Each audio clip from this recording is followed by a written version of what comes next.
Okay. Let's see. Are we live? We might be.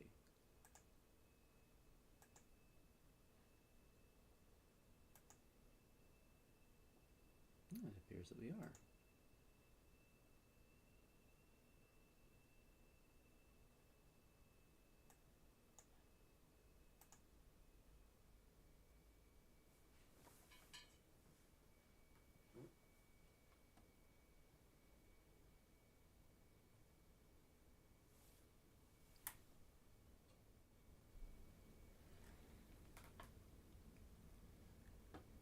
Okay. There we go. All right, I think we'll get started then.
Well, hello everybody. Um, Welcome to my live stream. I know I don't have anybody watching right now, and I don't assume that I will, but that's all right. I I'm just going to be working on my template for a little bit, and also I'm brand new to streaming, so this is also kind of an opportunity for me to practice and get to know OBS Studio and sort of see how comfortable I am with this whole idea of maybe having people be able to sit in on watching me do some work. So uh, I've got about an hour before I need to be somewhere, and I'm just loading up my template now, which will take a few minutes. So it'll be a little bit before that really gets going. But yeah, so a little walkthrough of what I've got going on here. I have this one score that I use as sort of a testing rig. It's got transcriptions of some of the scores that you've probably seen me upload a couple of times with different templates. Just yesterday, I uploaded three of these examples um, using SRVO Model A. Um, and basically, the idea is when I started building this template, which where the intention is to get as realistic as possible playback using a virtual orchestra, so that you can play back a Sibelius score and get a reasonable facsimile of an orchestra. Um, I decided, well, in order to be able to test and figure out if this actually is getting me a realistic sound, I figured it made sense to use transcriptions of scores that I was already familiar with, preferably scores I already liked. And in some cases, like with the Fairy Garden that I use from time to time, something that's a little contrasty. The Ravel piece is very much a different type of score than the majority Tchaikovsky selections that I use. Um, and the idea was if I can get it just right so that this template sounds right from one end of this spectrum to the other, then it probably gives me a reasonable facsimile of how a real orchestra would sound. So that when I'm writing, so when I'm writing, I can hear it, how it sounds as I go, and if somebody else wants to put their music through it to see how it would sound, whether they want to check balance or they want to produce a nice mock-up for an orchestra, or if they just want to have a recording and they don't anticipate an orchestra is going to play their stuff, like that we all have our reasons for wanting to get more realistic playback on Sibelius scores, and I really wanted to cut out the additional work of taking a score that you've finished in Sibelius and then exporting that to MIDI and then putting that into a DAW and then having to basically it's almost like writing the piece a second time, basically. I didn't want to have to do that, so I was like, well, what if I can just kind of be able to play it live as I go, and like, wouldn't it suck if I wrote something and it had balance issues and I didn't find out until I put it into a DAW, like until I was done the piece. For me, one of the things that I was doing at the time that I started this project was I would I would make the mistake as a younger composer of writing for the samples. Like I would write and adjust dynamics and things until it sounded good with the samples. That's a big mistake that people make. And I was just like, well, geez, if I could just make the samples work in line with real sounds, then I wouldn't have to worry about writing for the samples. Anyways, that's just sort of a ramble rant about like the basic idea behind this whole template thing. Um, so for a little extra context, yesterday I uploaded three examples of pieces that are in this testing rig. I got an excerpt from Tchaikovsky's Nutcracker and from Swan Lake, and also Ravel's Fairy Garden from the Mother Goose Suite. And I've got a few other examples that are here in this rig here, and that was SRVO Model A. So SRVO is an acronym I came up with for Score Realization Virtual Orchestra, and that's kind of what the terminology I use for myself in my personal notes when I refer to this project as SRVO. SRVO Model A was, at least at that point, about as realistic as I'm going to be able to get it at that stage. Today I'm working on Model B, and the difference between Model A and Model B is that Model A is meant for reading conductors' scores, where you've got the parts condensed into, what's the word? Condensed parts. So scores where both flutes are on a single staff, and I need a template that can read one staff that has two sets of notes. And there are certain sacrifices that get made there. Like, for example, the VSTs that I use have to be polyphonic, and so it doesn't matter if it's not the most realistic patch. If it's the most realistic polyphonic patch I can find, then that's the patch I'm using. Whereas Model B is designed around orchestral scores with individualized parts. So as a lot of orchestral composers would know, when you're writing an orchestral score, you actually write individual parts and you don't condense them. And this gives me an opportunity where if I've got a more realistic VST patch, but it's monophonic, then I can use that instead of a polyphonic patch. So I can increase the realism, but it does mean that Model B has to be used on scores with individualized parts, which is not too big of a compromise, really, because I've still got Model A that can read conductor scores with shared parts, and I will continue to work on Model A a little bit and try to get certain issues that I'm unhappy with to be resolved a little bit. But right now I'm putting together Model B, and I'm still working on balancing the levels for the woodwinds and the brass, and that's going to be what I'm doing today for the next, I'm hoping at least half hour, maybe hour or more. So I'll usually start off with sort of a general playthrough of what I'm dealing with. Over here is Ableton Live 11 standard, and I've got my all my channels set up here. The way I've organized it might not be the way that everyone would organize it, but I've got on one end of the workspace, I've got all my VSTs. So these are MIDI channels that hold each individual VST. This is where the actual MIDI information is coming in from Sibelius and where the sound is actually being made. And then those, each of these MIDI channels either goes to the group channel or in some cases goes straight to an audio channel, which is on the left end of this setup here.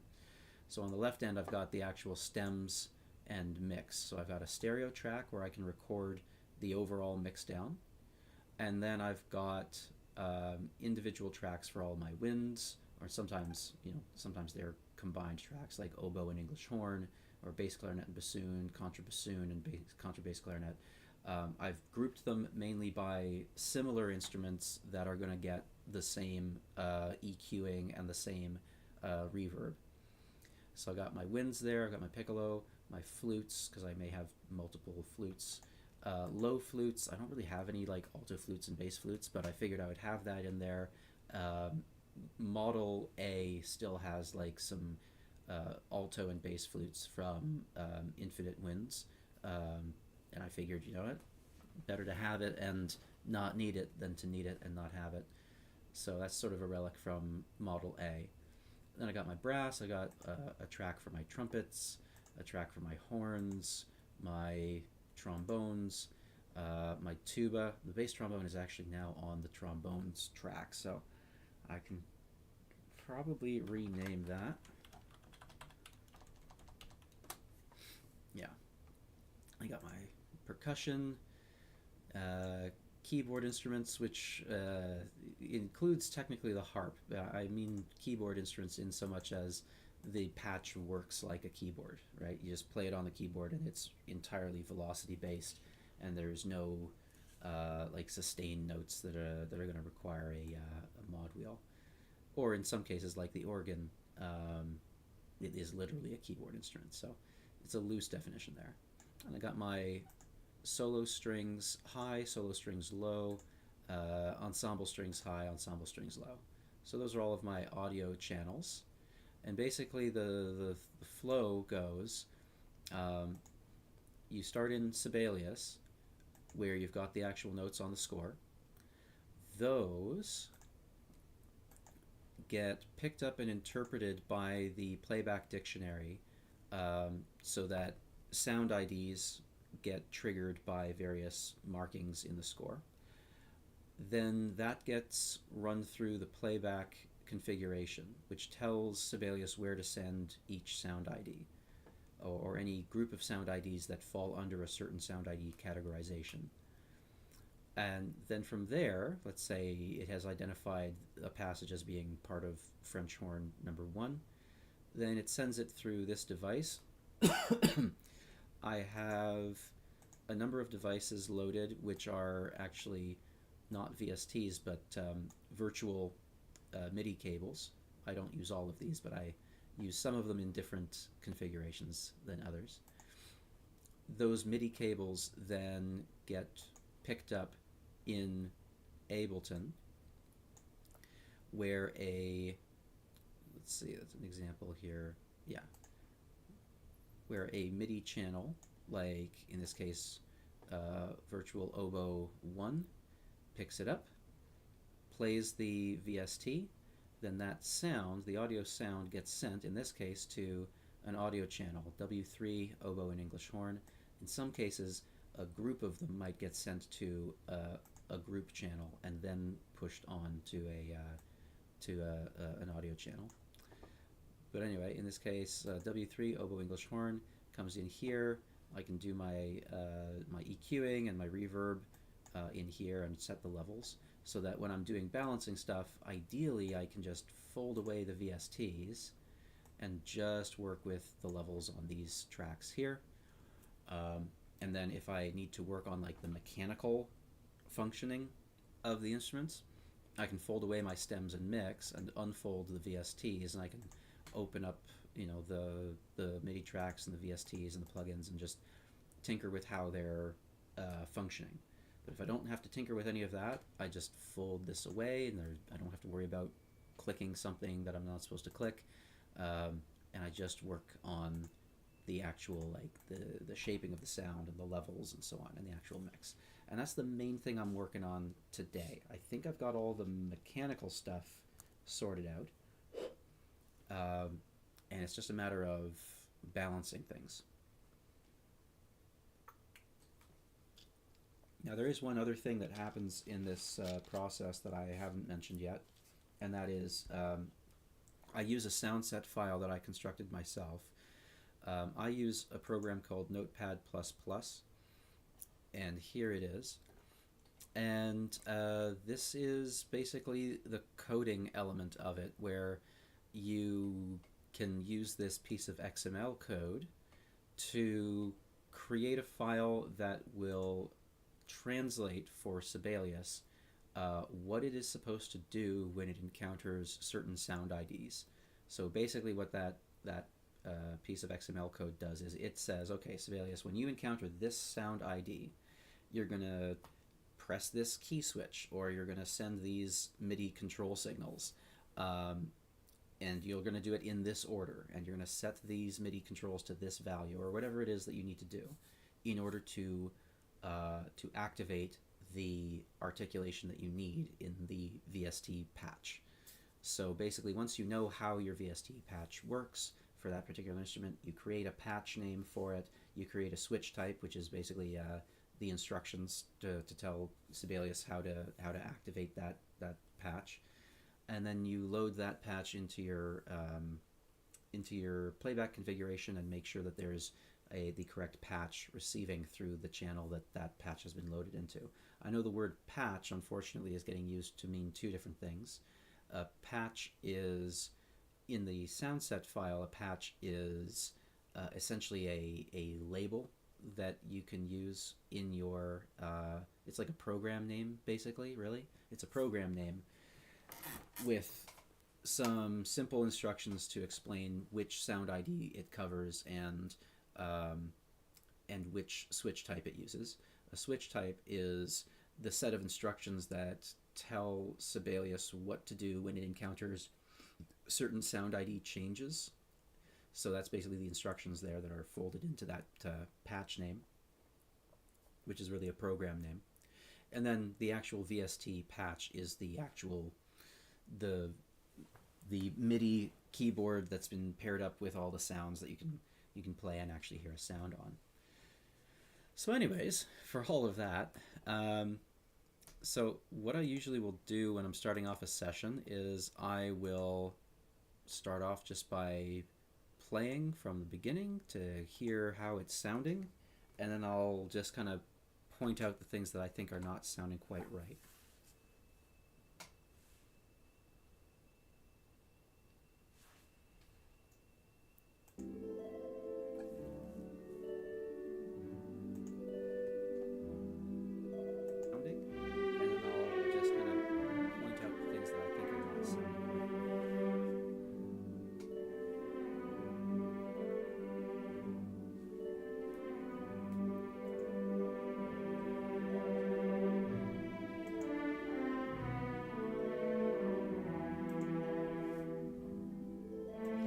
So I'm going to pay attention to this entry of the flutes and clarinets because they usually come in a bit loud.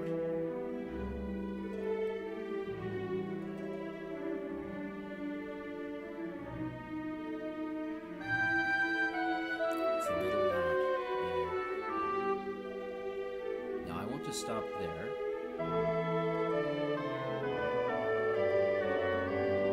Intonation issues on the oboes.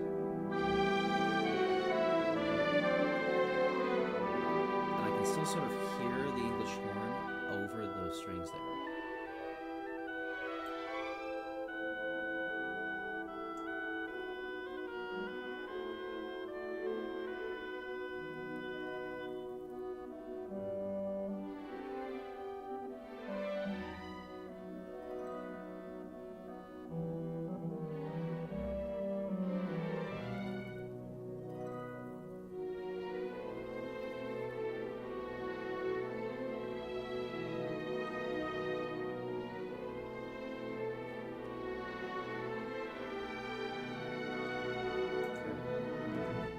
Before I get too far, okay. So I noticed that this entrance was loud. That's the, gotta zoom in on that there. That's the flutes and the clarinets.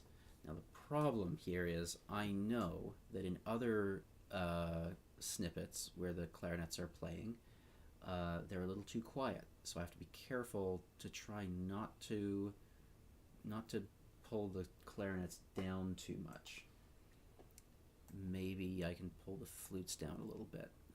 So I'm gonna see here. Okay, the flutes are already being brought down by 13. What are they like at 14? Clarinets are only being brought down by 6, but maybe 6.5, 7. I'm just gonna make a mental note of that because later on there's an excerpt from the opening of Tchaikovsky's Fifth Symphony where it's the clarinets playing piano over top of the string section, and it's easy for the strings to drown them out. So let's see here.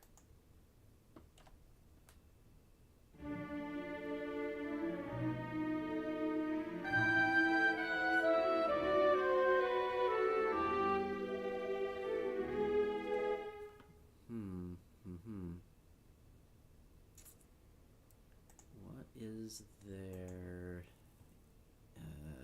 reverb looking like?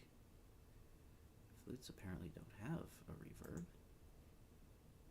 Oh wait, no, sorry. They're all going to the winds reverb that sends to this send over here. So they should all be going through the same reverb here. So I'm gonna keep an eye on that.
Something I have a hard time with on this particular VST. I keep having issues with this with the oboes, and I'm not sure if maybe I just forgot to save the last time I fixed it.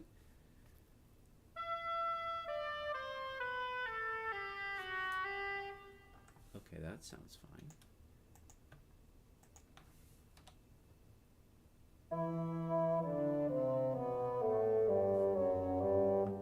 That's even better.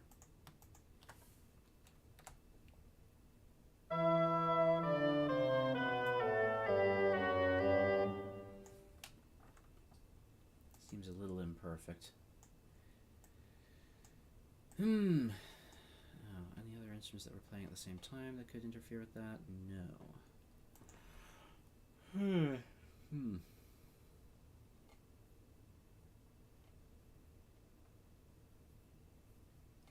See, I know that one of the problems with this particular VST library is, although I do like the realism a little more than a lot of the other ones that I've been playing with, it does sometimes appear to have intonation problems.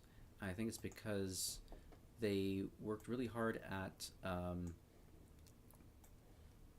realism, and they realized that part of that involves imperfections, and part of what's making some VSTs sound unrealistic is that they are too perfect. I'm not entirely sure if maybe they pushed too hard in the other direction, or maybe it's just the fact that, like, I'm not using a proper MIDI sequencer, I'm using a scoring software. So, I don't know. Let's see.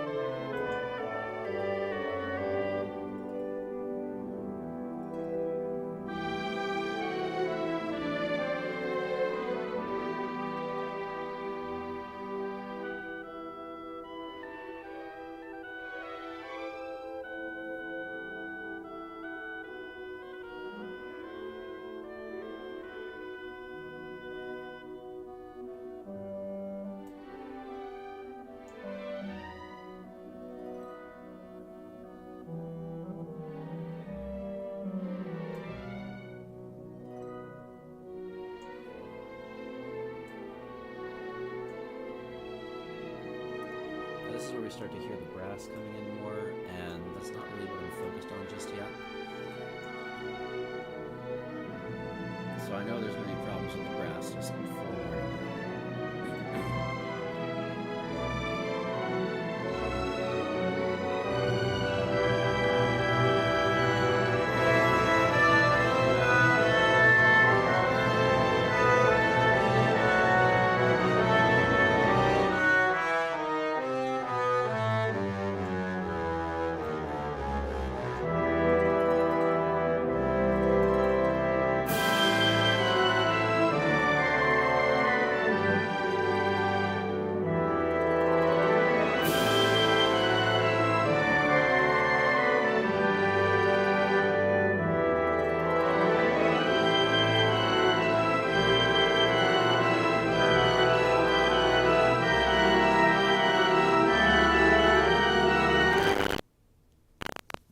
that's a little crunchy.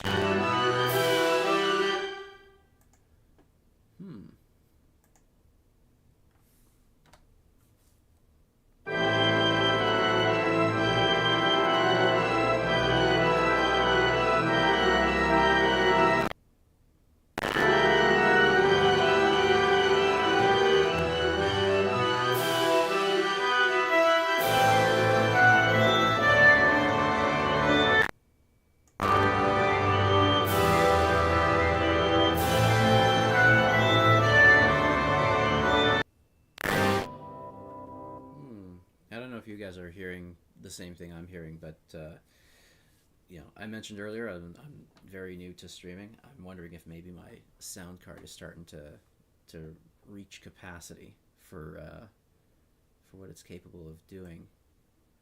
Okay, well, if I keep getting that kind of stuff, I might have to check my sound card settings and get things a little more squared away. Anyways, as you can hear, like I think that realism wise we're getting there. I need to shape the sound a little bit on, for example, the trumpets. They're my kind of pain in my butt so far. I have to decide if I'm putting too much reverb on my horns and making them too distant, just because it fits nicely with this piece. And I also have to make sure that the levels that I'm setting for these other instruments are not going to make them too loud or too soft in other excerpts. So let's see here. Here's a bit of a Beethoven bit.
I wonder if that's something I just need to,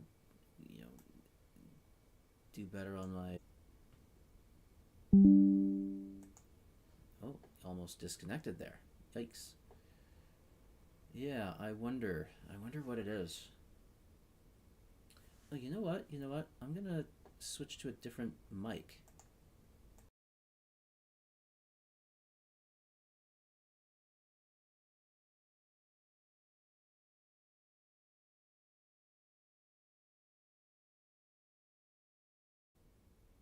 Oh, you know what? I'm gonna switch to a different mic.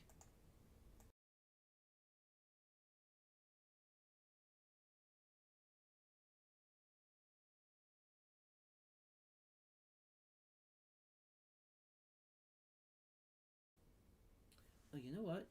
I'm gonna switch to a different mic.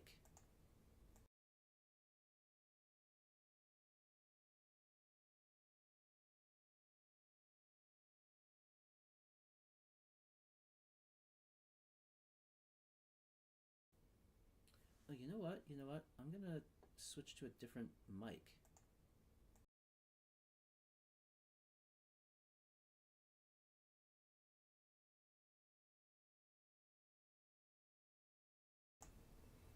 You see, I actually have a USB microphone,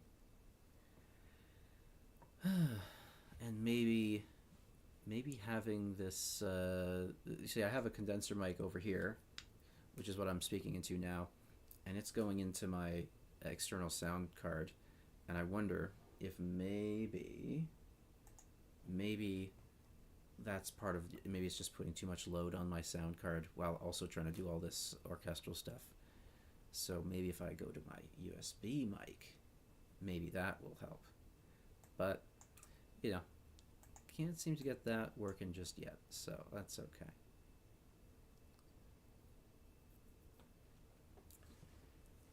Well, we'll just work with what we have here. Hmm.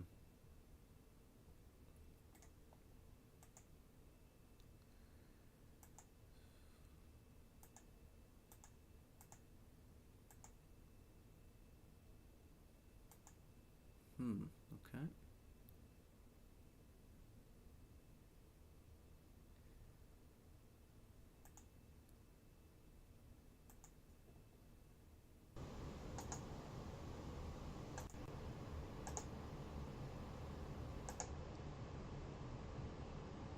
Okay.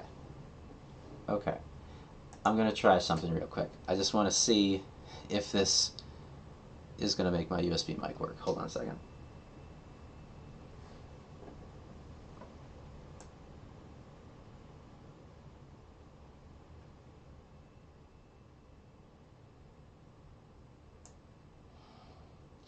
All right, I've turned down the volume a little bit. Let's see if this sounds a little better, a little less airy, maybe.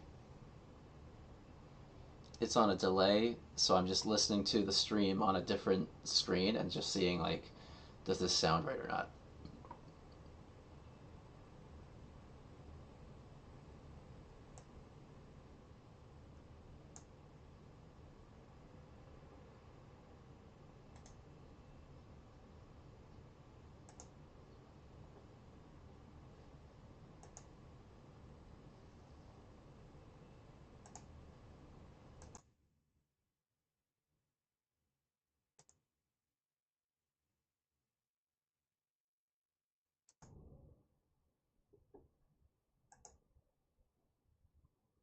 Okay, and just adding a noise suppression on there as well.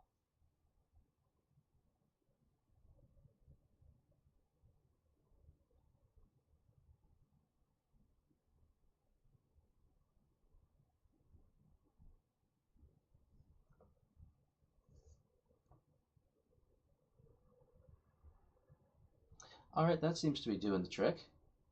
That's good. Okay. Hopefully, hopefully that maybe puts a little less strain on my sound card. I can turn off my sound card's microphone.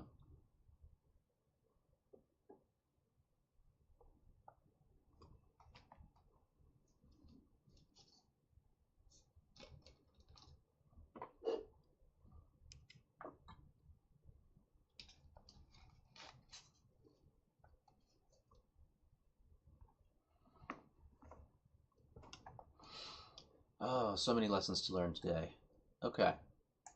So now I'm gonna try playing through a busy piece of music here and just see if we get crackles and pops. And hopefully my sound card can handle it now.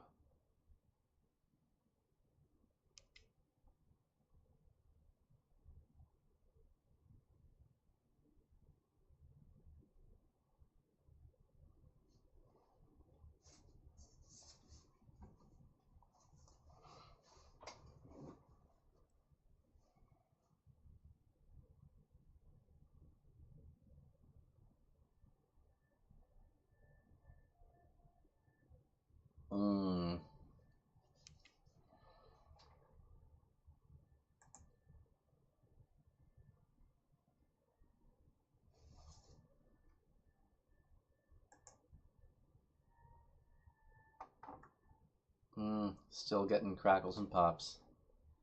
Okay, well, it's going to be something I gotta handle in my sound card settings then.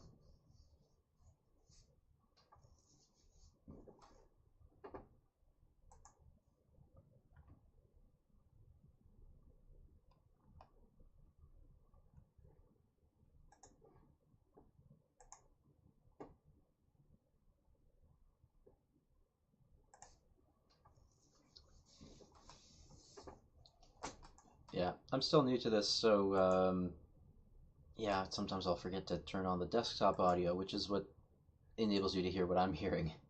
I have the stream on a second screen here, so that if I need to double check what viewers are hearing, there is like a almost 20-second delay, which is why I sometimes blank for a little while. I'll forget to turn on the desktop audio, which is what enables you to hear what I'm hearing. We're learning. I have the stream on a second screen. Yeah, and I guess right now we're getting a lot of pops and crackles. I'm gonna save my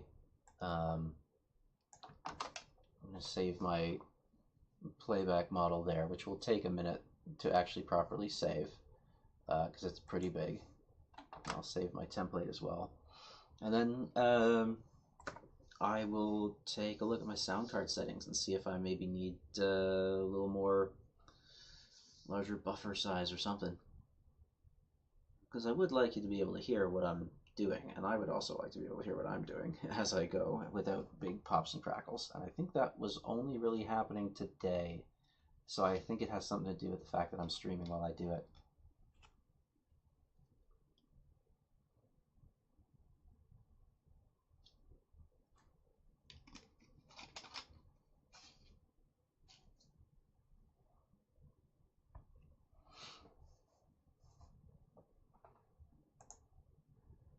So I'm just waiting for that little asterisk over there to go away, and then I will know that I'm done saving. Okay, I'm going to try just hitting a quick little intermission while I wait for that to save, and then we'll come back and see what we can do.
Okay, we're back. We've got that all saved, and yeah, let's take a look at our audio engine here.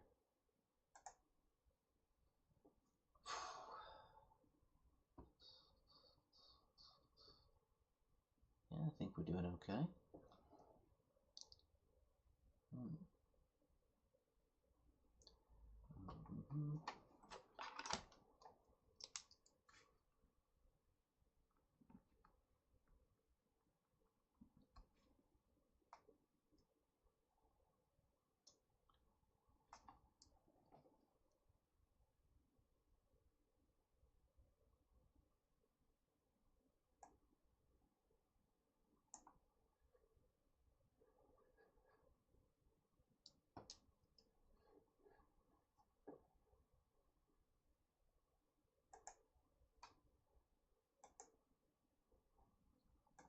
Okay, let's see if we're getting any issues there.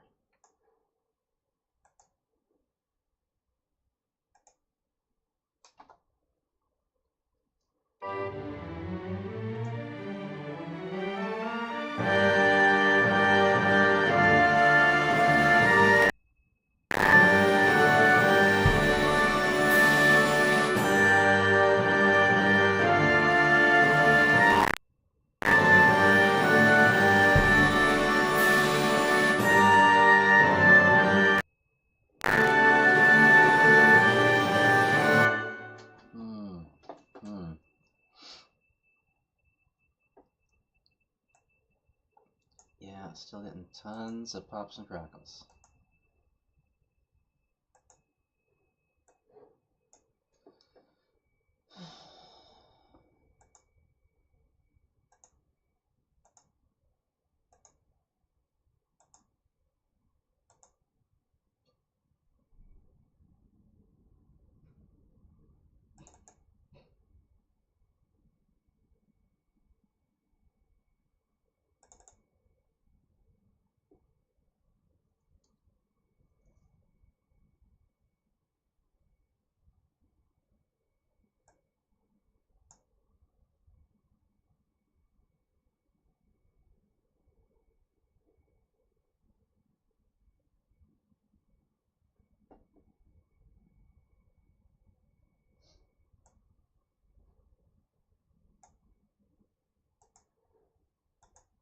Pretty sure this will not fix it.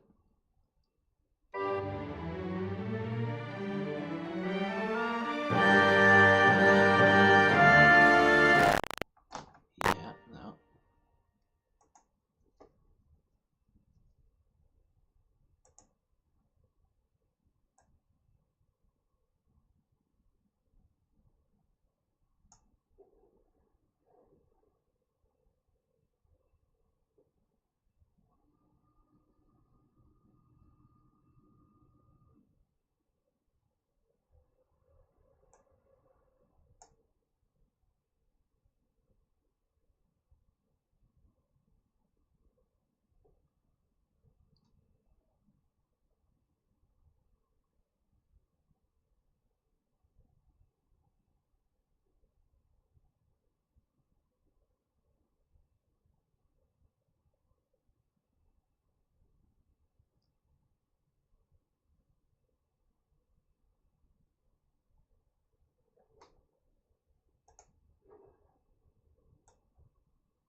Let's see if that does anything.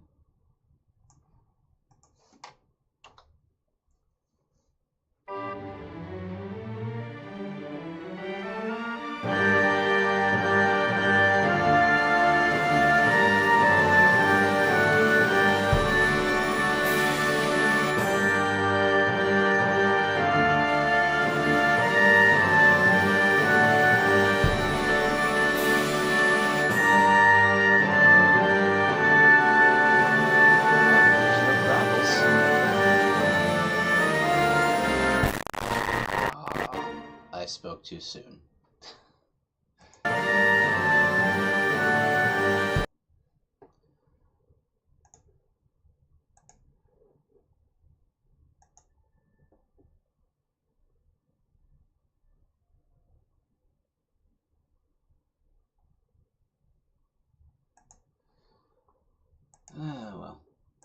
Well, it's an improvement.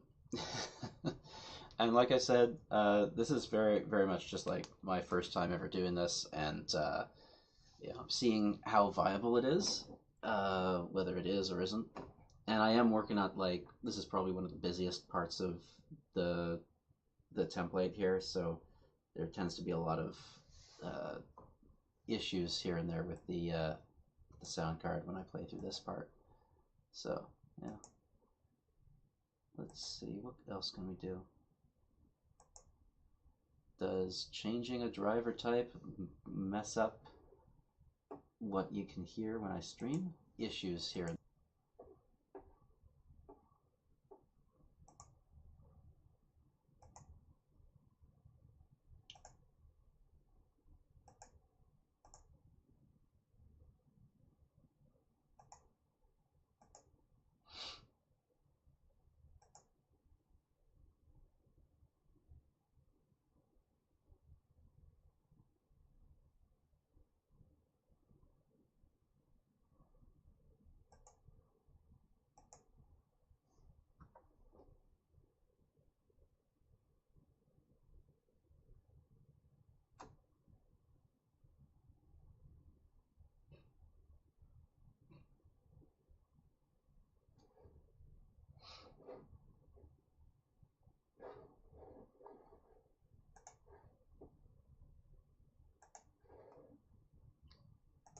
Okay.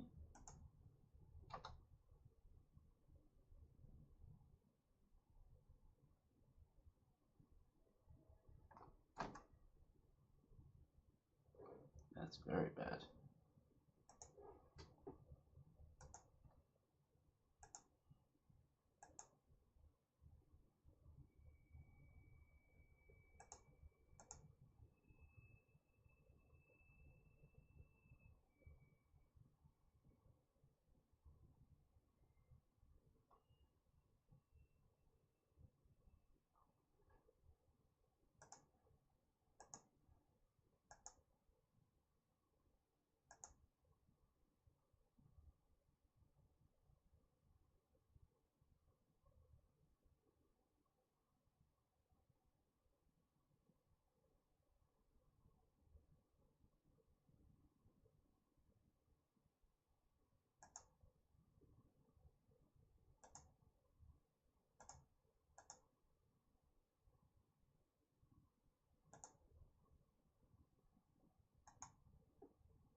Hmm. Well, it seems, at least for that particular piece, no matter what I do, I'm getting pops and cracks and dropouts. So maybe I'll just skip working on that while I'm on stream, and let's see something else we can do here.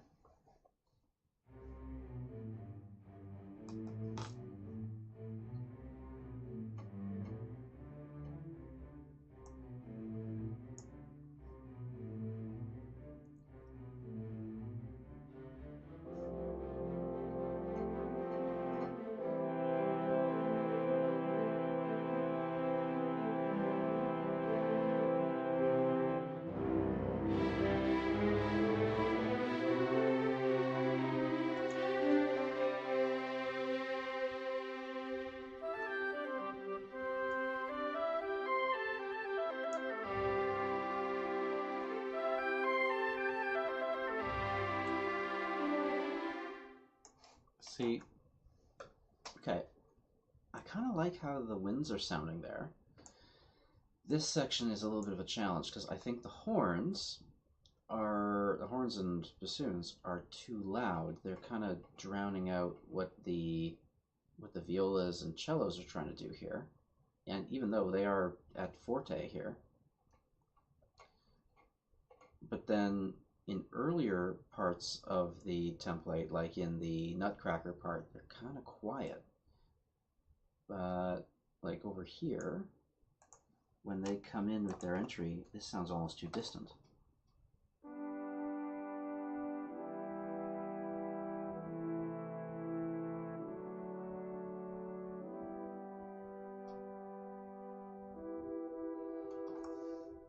But let's see. Let's see. Is it actually too quiet, or could it be a little quieter?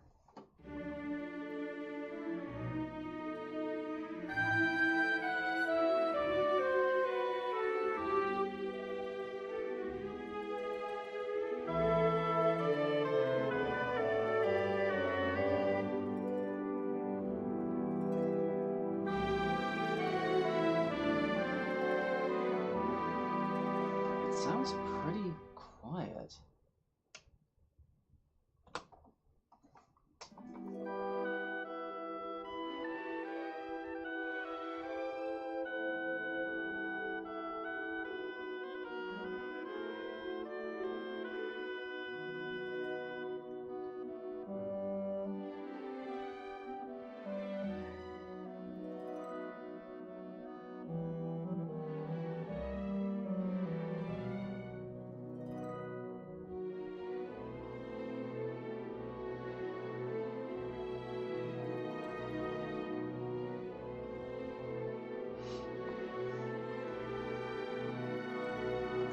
Okay, hold on. All right, how do they sound relative to other brass, for example?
hard to say.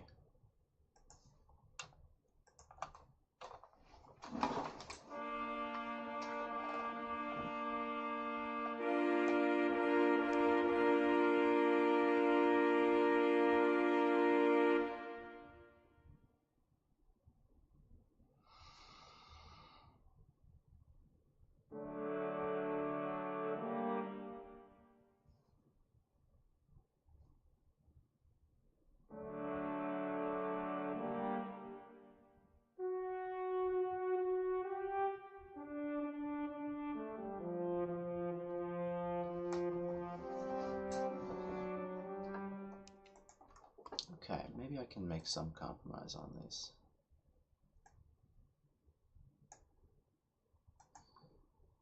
I don't think they currently have a reverb applied. Let's see what that sounds like with it.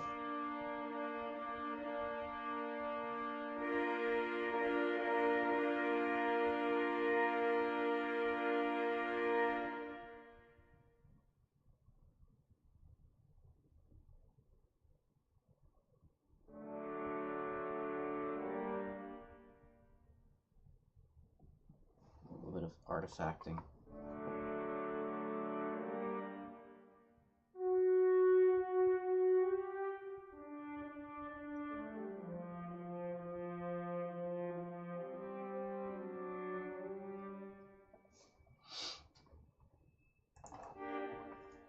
Okay, let's take this back to their entrance here.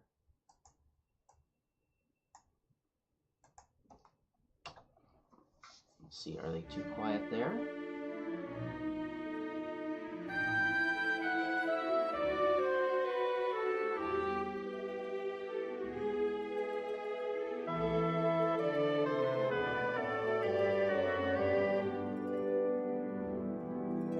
That sounds lovely.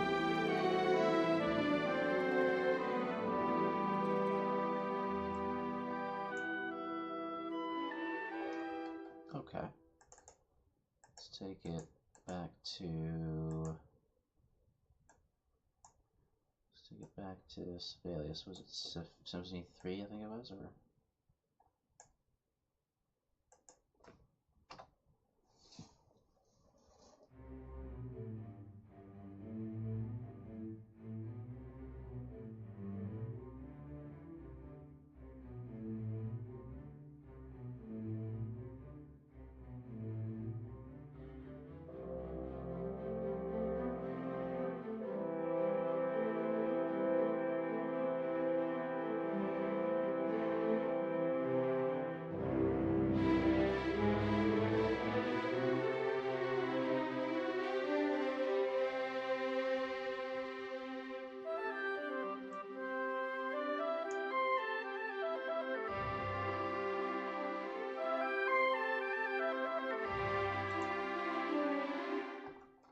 Okay, that's sounding better. It sounds like the bassoons need to be brought down just a little bit in order to blend, but that's sounding okay.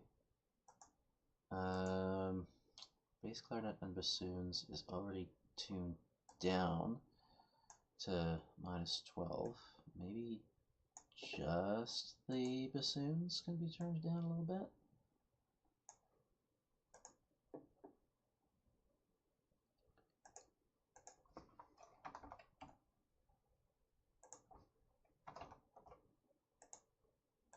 See if that does anything.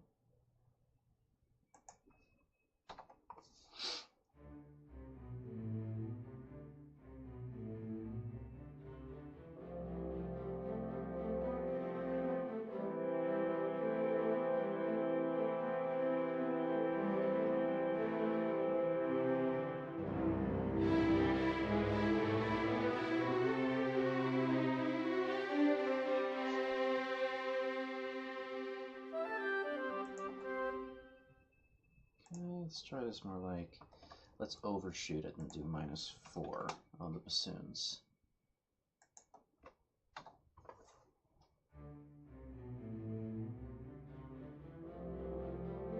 That's sounding better.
Nope, not what I wanted.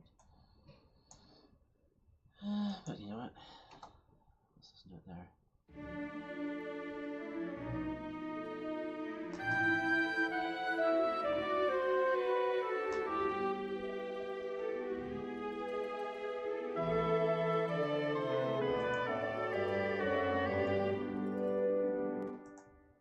Oh, hey, I didn't see you there.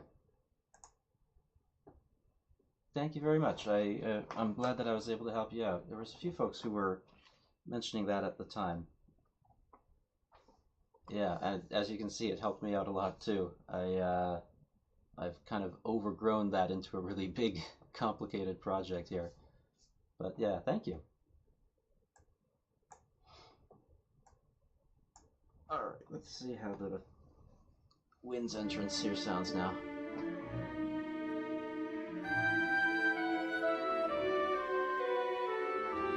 Still a little harsh. Still a little harsh.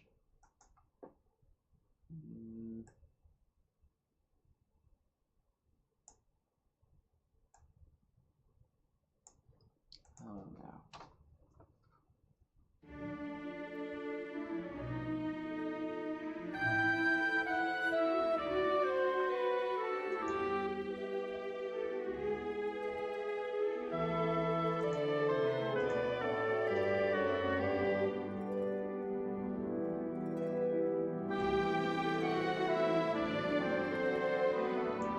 I just need to pull the flutes down a little bit more.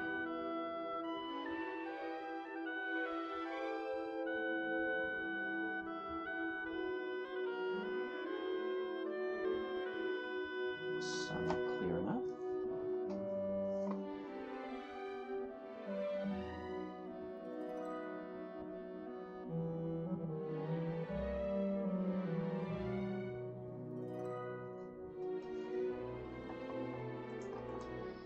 Okay, so the solo passes are sounding okay.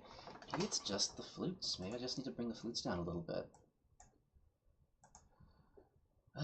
Let's see, they are already brought down so much. They're being brought down by 14 decibels. Okay. Well, hold on a second. Let's see. What is the VST looking like over here? Anything special happening here? Nope. And they're being sent to G, the highs. But do I need to send them to G?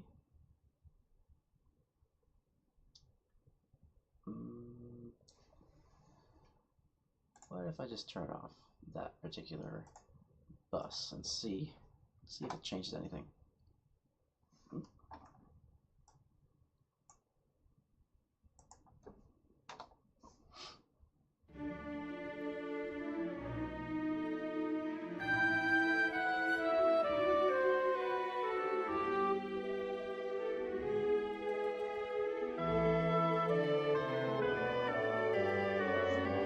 See, I think that the oboes sound okay. The oboes and the bassoons sound fine.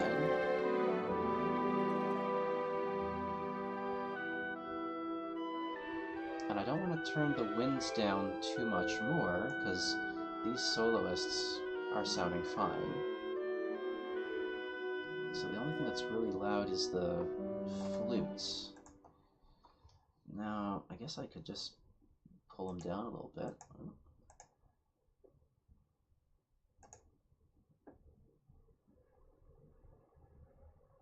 Okay. Taking out that bus didn't really do anything. So yeah, I guess I just keep on adjusting these down. Wow. Let's try minus 16. And hopefully it doesn't impact things elsewhere.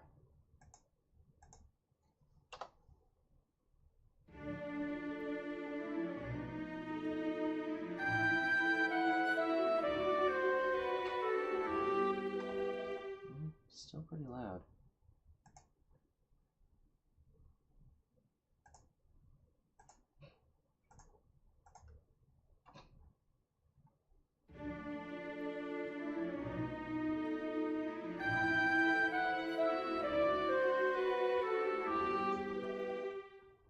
Now the weird thing is, of course, this passage, I don't know, maybe I'm misremembering the source material that I want to compare it to.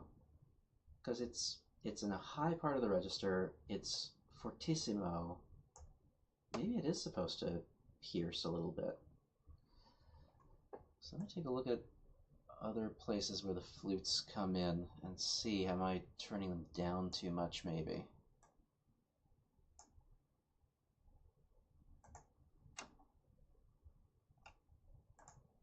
Let's put these in the context of the whole woodwind ensemble.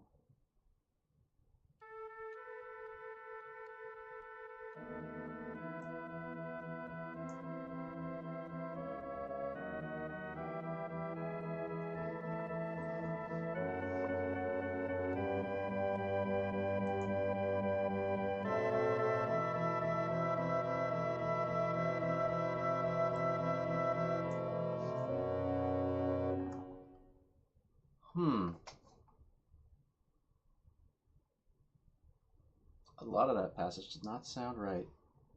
Very unbalanced. Because the flutes are suddenly way too quiet. They're supposed to be playing fortissimo over here, and they're not sounding very fortissimo.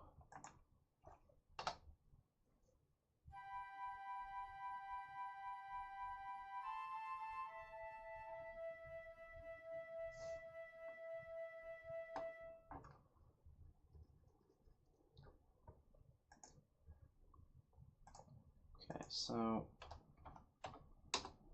maybe it's not a matter of pulling them down more. Maybe I am just misremembering the source material that I'm trying to compare them to.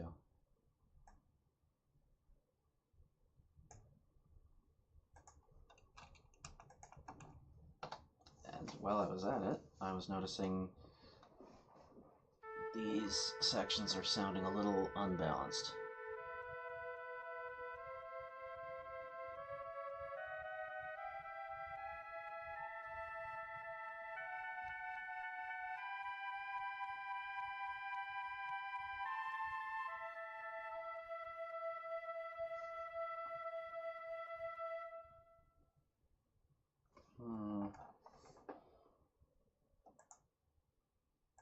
I'm gonna try that one more time.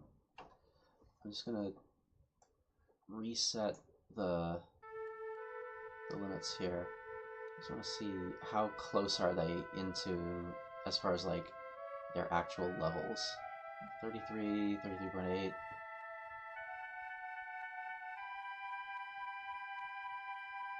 Not far off.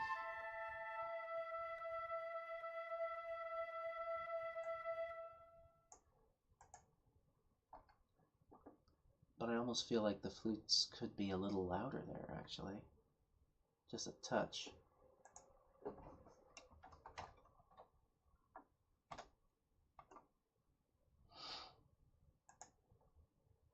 Okay. Then add in the clarinets, and I bet we're going to have some balance problems there.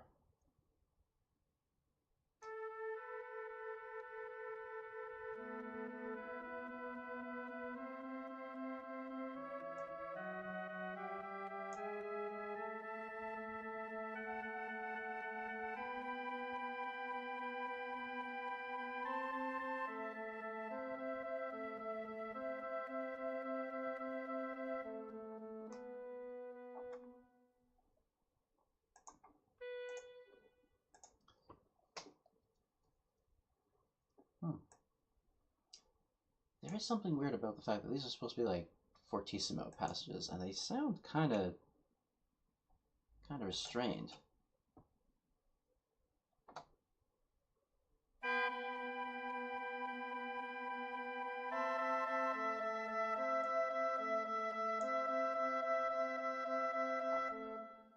English horn really sticks out there. Let me take a look at the levels and see how much is it standing out by.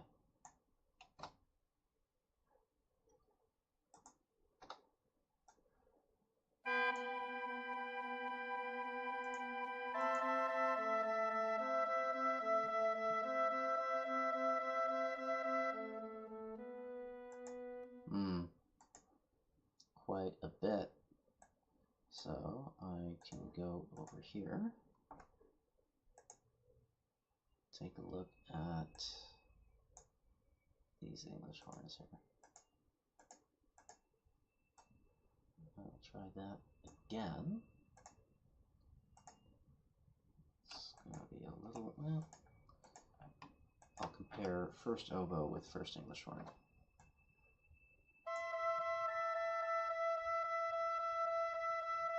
Yeah, standing out quite a bit.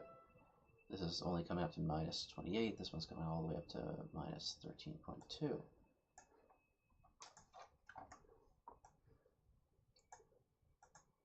Did I do something with my oboes? Did I maybe turn them all down a bit, like internally? What happened? Nope.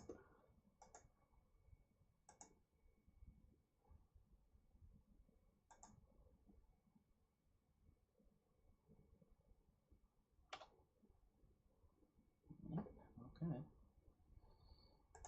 Well, let's just try bringing this down.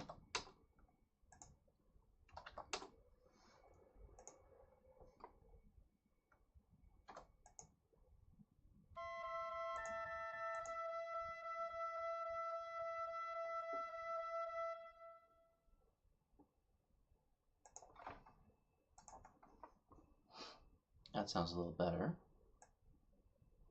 It is a big change, though. I wonder, are there other spots where the English horn features that I should double check now? Right there.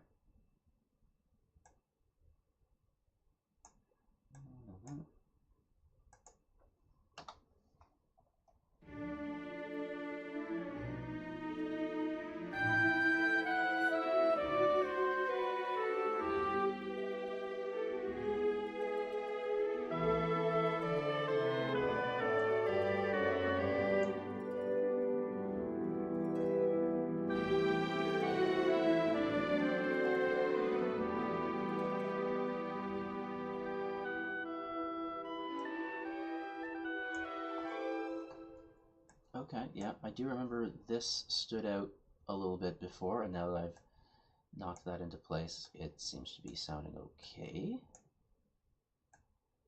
But are there maybe other places? Like, I think... you know what? Here's a nice passage where we've got all the winds playing in pretty loud dynamics. Do they blend?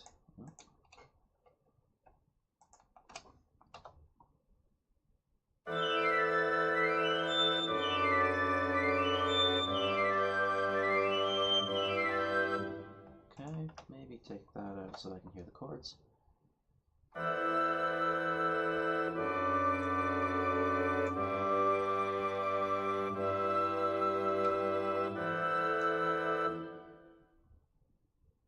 There are some very wrong sounding notes there. What's going on?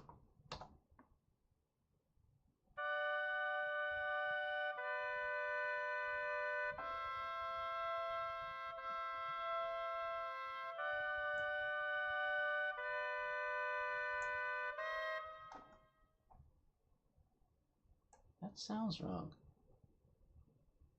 Have I transcribed this incorrectly?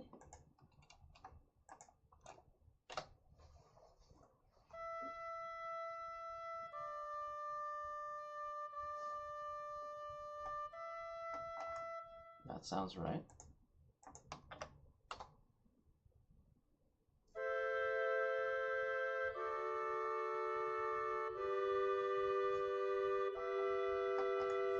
Yep, that sounds right too.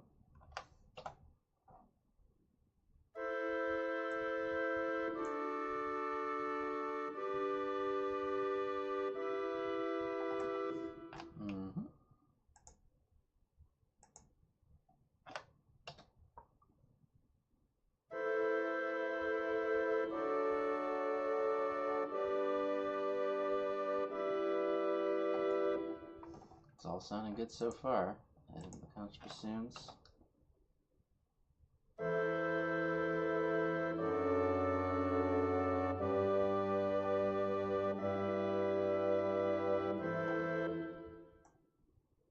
This is not looking good for this oboe line. Throw in the flutes.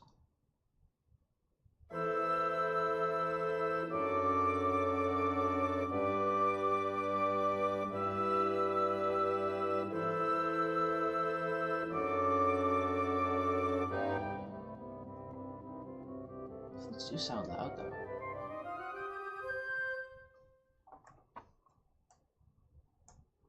Maybe my ear is just weird as far as the balance goes. Those flutes still sound loud compared to everybody else. Or maybe it's that everybody else is too soft. Maybe I need to bring everybody else up and then bring the whole group down so that it doesn't outweigh everybody else. But yeah, you know what? I think if I add in those oboes, there is a problem gonna happen there. Because watch, add these in.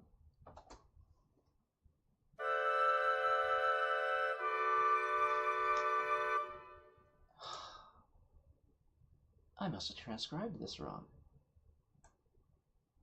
Well, that won't do. And the weirdest part is that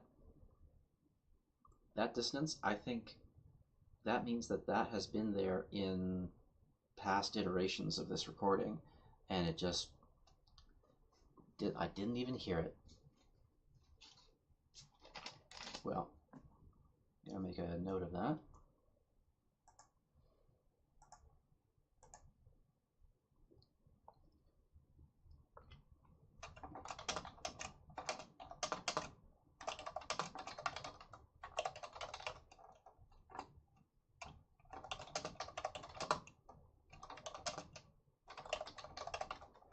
Check transcription. This section sounds incorrect.